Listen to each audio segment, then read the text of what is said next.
Okay, I think this is episode 3. Oh boy, what to talk about? Hmm. Oof. I don't watch any of these videos, but I always get the sneaking feeling that maybe I'm coming across as very blue, very depressed kind of person. I don't wish to come across that way at all. Hope not. Um, but yeah, today was despite the heat, it was a fabulous day. Very fabulous, very nice. It was a very nice week of work, you know. Um, I believe I said before that, the drivers are treating me as a person, not as this stiff security guard or anything like that. That's the thing about this job. This job is not for me. I like being human. You know what I mean? I like being human. I like presenting a smile. I like, trying to,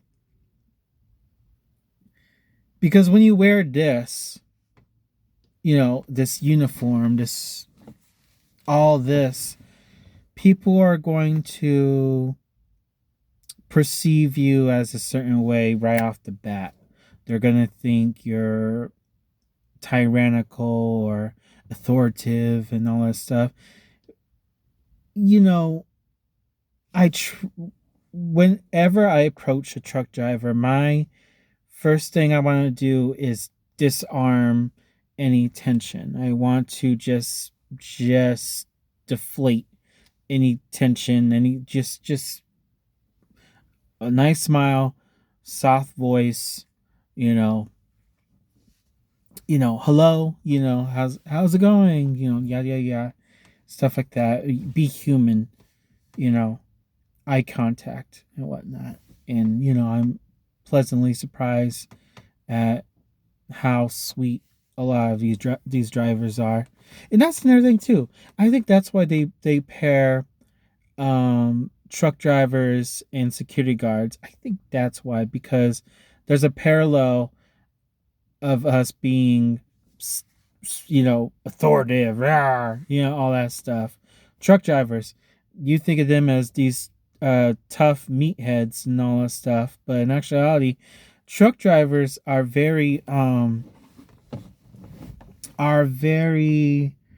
situational people. um a lot goes on in their lives. They need somebody to talk to. So if a driver is talking to you about their day, or it's not just their day, they're talking about their whole month, their whole week of what's been going on. Because I could imagine it's more lonely for them, out there, because they're always driving. And if they're partnered with somebody, they're most likely partnered with somebody who they may not get along with, you know, and yeah. Sorry, the light went on in my garage. I wonder who. Anyway, so probably a ghost. Um, yeah, it's just it just clicked in my head that wow, drivers and security guards are very parallel to each other, because the everyday Joe perceives us as a certain way. You know, we're perceived as, you know, not the sweetest, you know, people, I guess. You know.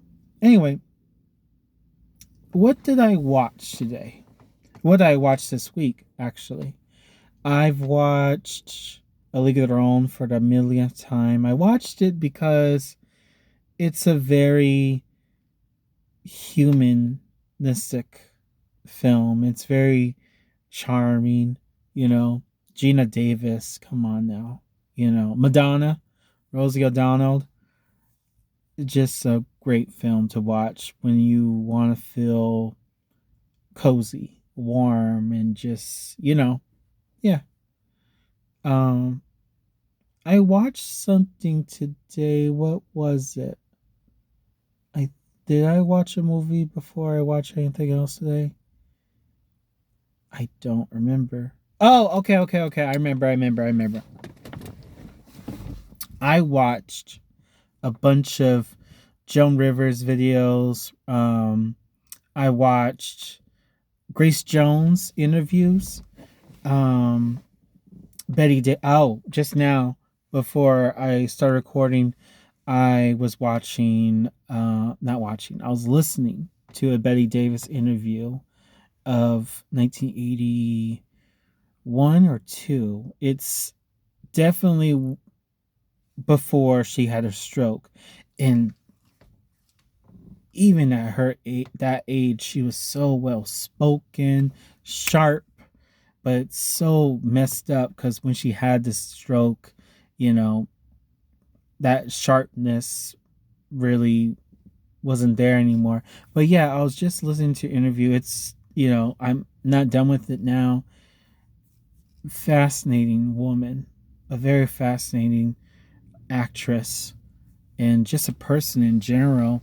You know, it, you know, stardom wasn't her. Mm, I'm sure it was her passion. I'm sure it was, but she just saw stardom in a very surface level kind of thing. It wasn't the end all be all to her, but she enjoyed performing for people, performing for, yeah, us moviegoers and stuff, movie lovers. But yeah, I love me. I love it when I collect muses. You know, I like collecting. I used to watch this big. I used to have like a video playlist of like thousands of videos of Betty Davis, Joan Crawford, movies, behind the scenes stuff, Madonna interviews, drag queens, all that stuff, and nightlife, Club Kid footage, Studio 54, um, yeah, documentaries about Marilyn Monroe, Marilyn interviews, very little interviews of her, um, stuff like that. People that inspire this brain of mine, this soul of mine, this heart of mine. I don't watch it that often. I haven't watched that playlist in a while, and I put some good videos in there just to relax and just unwind. It's glamorous. It's a form of glamour to watch the greats, you know, and just I'm a sponge. I'm a sponge when it comes to um muses and stuff like that. Um, but of course, I'm gonna give that Brianna lemon squeeze of, you know, of my own art. If you were to check on my YouTube, I've done music. I've created beats. I created. I don't know what it was.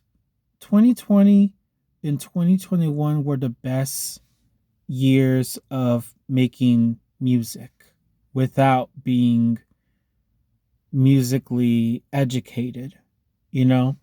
I know what sounds good. I could pick up any, not anything, but whatever I can.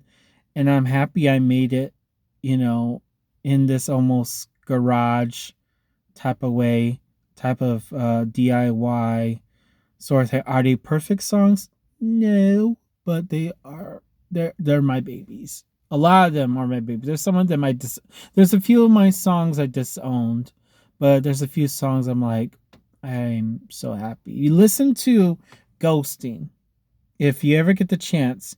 Listen to Ghosting. Ghosting. I can't sing it right now because it's late. My voice is cracky. Ghosting each other for the sake of our feelings.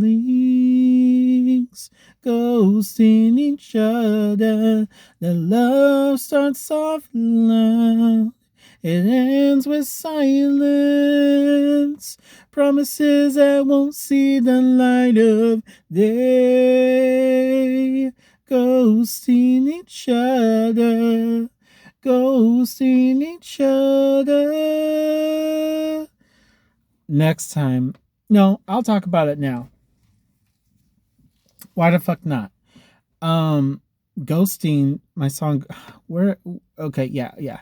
Ghosting was a song I made during the pandemic, heavy in the pandemic, and I was on dating apps. I was talking to this person, that person, this person, that person.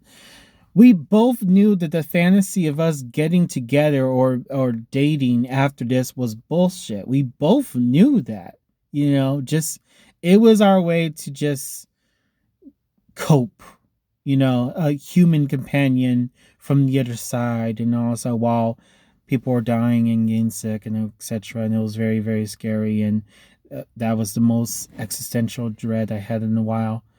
That I think that was the pinnacle of existential dread, But that's another thing. That's a whole other bananas.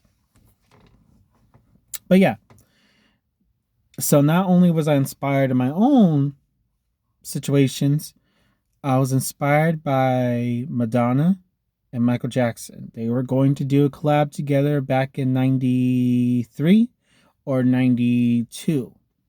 Okay? But Madonna was not interested in doing a silly love song, so she got out of that project. But I think it would have been fierce, no matter what. I'm about to burp right now. Excuse me. Okay, where was I? And I wanted that sort of like my mediocre interpretation of the Dangerous Michael Jackson album. A lot of the, all that stuff, the smack sounds, the drums, and then the piano,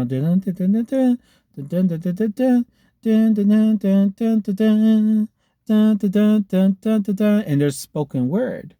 The spoken word was obviously inspired by Madonna's Erotica, Justify My Love, Erotica, the album in general. I recorded the vocals in this car. Yeah, I didn't have a microphone. What the fuck was wrong with me? Did I use a mic for that one? Like a real microphone? I don't think so. I probably just used a phone like an idiot. God, so naive. But we all learn.